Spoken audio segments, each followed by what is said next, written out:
Story सुना दो बेटा, स्टोरी अगर सुना दी बस तो बात नहीं, 3 मिनट में पूरी कर रहा हूं स्टोरी, फिर बात नहीं, चलते चलते स्टोरी भी पूरी कर रहा हूं, बस बात नहीं, 3 मिनट में पूरी हो रही है, रुको फिर सुन लेना, बस अब बोलना नहीं बीच में।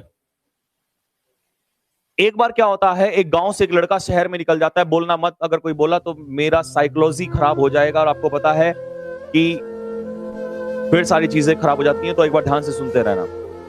एक बार एक लड़का होता है, आप ही की तरह मान लीजिए, या मेरी तरह मान लीजिए, या आपकी तरह किसी की भी तरह मान लीजिए। एक बार एक लड़का होता है, गांव से निकलता, गांव में वो बड़ा परेशान होता है। परेशान पता है कैसे होता है? अपने दोस्तों को देखता है कि मेरे जो दोस्त हैं वो खूब अच्छे से खाते पीते हैं, अच्छे अच्छे कपड़े पहनते हैं, और उसके माँ बाप जो है उसको अच्छे अच्छे कपड़े ये सब नहीं दिला पाते हैं।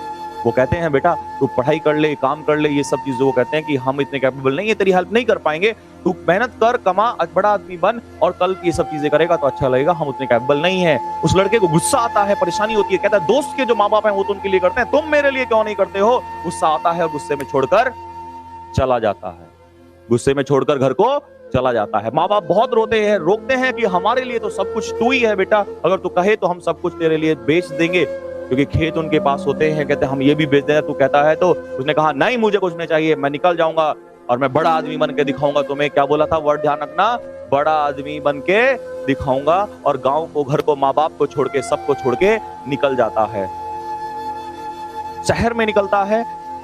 स्टार्टिंग में परेशानी होती है, लेकिन धीरे धीरे धीरे धीरे बाय एंड बाय वो क्या बन जाता है, एक बहुत बड़ा आदमी बन जाता है। मैंने पूरी स्टोरी काट दिया, शॉर्ट में बता रहा हूं तुम्हें, ठीक है। अब क्या होता है कि जब बहुत अमीर आदमी हो जाता है तो पैसा बहुत ज्यादा हो जाता है, बहुत ज्यादा पैसा हो जाता है। तब वो बहुत ज्यादा पैसा कमाने के बाद वो एक दिन क्या सोचता है कि मैं एक वृद्ध आश्रम खोलता हूं। क्या खोलता हूं? वृद्ध आश्रम।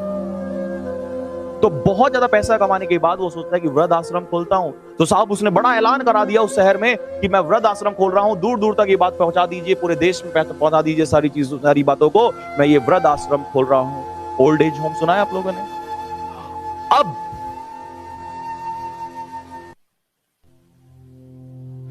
जब वो वृद्ध आश्रम खोला जाता है तो उस समय पर जितने भी बुजुर्ग लोग होते हैं उस शहर के आसपास के, सबको उसमें, और बहुत बड़ा होता है वो वृद्ध आश्रम, बहुत बड़ा, बहुत सारी फैसिलिटीज, ऐसी ऐसी फैसिलिटीज की कभी कोई सोच नहीं सकता। तो सारे जितने भी बुजुर्ग लोग जब आ जाते हैं, वो रहना स्टार्ट करते हैं, तो वो एक दिन क्या करता है कि सबको बुलाकर और बड़े बड़े मंत्रियों को बुलाकर एक फंक्शन रखता है। क्या रखता है? फंक्शन। उस फंक्शन में सारे बुजुर्ग लोग बैठे हुए हैं, सारे बुजुर्ग लोग बैठे हुए हैं, सब आशीर्वाद दे रहे हैं। तो वो सबसे आशीर्वाद लेने के लिए एक एक को स्टेज पर बुलाता है। कुछ ही क्षण के बाद जैसे ही दो बूढ़े व्यक्ति स्टेज पर चढ़ते हैं तो धीरे धीरे धीरे धीरे कदमों की तरफ वो उसकी तरफ आगे बढ़ रहे हैं, उनके कदम। वो नीचे झुकता है और उसके सर पे हाथ रखा जाता है। अभी तक उसको कुछ नहीं पता, सर पे हाथ रखा जाता है। उस सर पे हाथ रखने से उसको कुछ बचपन की यादें ताजा हो जाती हैं, और ये कहता है नहीं, ये हाथ तो मेरी माँ और मेरे बाप रखता था। वो चीजें ऐसी होती हैं साथियों कि वो कभी भुलाई नहीं जा सकती। तो उसको तुरंत एकदम से जैसे ही वो देखता है कि ये हाथ तो मेरी माँ और बाप रखते हैं, वो उन्हें पहचान नहीं पाता है, क्योंकि वो बचपन में छोड़ के गया था और अब इस समय वो बुजुर्ग हो चुके हैं। और जब वो उसको छोड़ के गए थे तो उस अपने बेटे के प्यार में वो सब कुछ, आप समझ सकते हैं कि कैसी कंडीशन हो गई। तो इतनी बुरी हालत हो गई कि बेटा पहचान ही नहीं पाया। लेकिन माँ है या बाप है, कभी अपने बेटे को कितना भी अमीर कैसा भी हो जाए वो छोड़ नहीं सकते। उसके प्यार से उसके सर पे हाथ रखा। उन्होंने गालियां नहीं दी उसको, उन्होंने आशीर्वाद दिया। क्या दिया? और उन्होंने कहा कि हमें खुशी है कि तेरे आज वृद्ध आश्रम में हम लोग आए। इस बात को सुनकर वो इंसान वहां से चला जाता है और उसके कुछ ही क्षण बाद उसकी मृत्यु हो जाती है।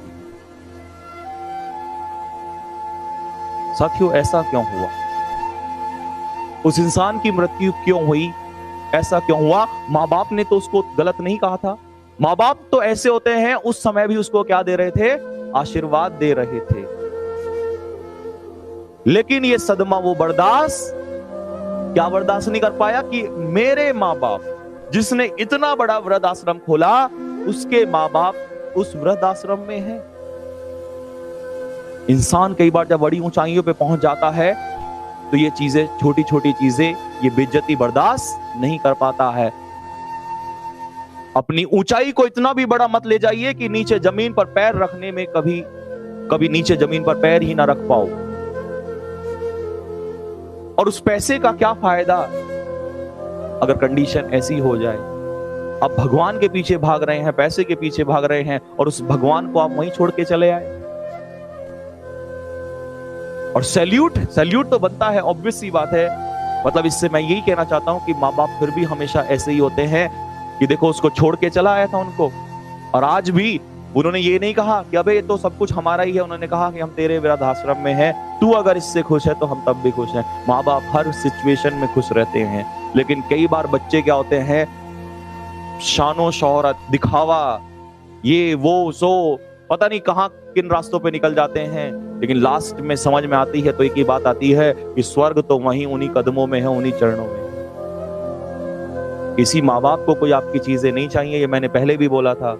उनको चाहिए तो सिर्फ और सिर्फ आपका प्यार चाहिए। तो लाखों करोड़ों रुपए कमाने से कोई फायदा नहीं है, और ऐसे पैसे का कोई फायदा नहीं है जिसके वृद्ध आश्रम में उसके माँ बाप ही आकर रहने लग जाएंगे। उसका कोई फायदा नहीं। तो इस बात को यही विराम देंगे। सभी बच्चों को मेरी तरफ से नमस्कार। स्टोरी कैसी लगी, क्या आपको सीखने को मिला, वो आप कमेंट बॉक्स में लिख के बताएंगे। ठीक है बच्चों, बस मैं तो यही कहूंगा, दिन रात मेहनत करो। जिंदगी में माँ बाप का नाम रोशन करना बहुत जरूरी है। दिन रात मेहनत करते रहो, हम आपके साथ हैं।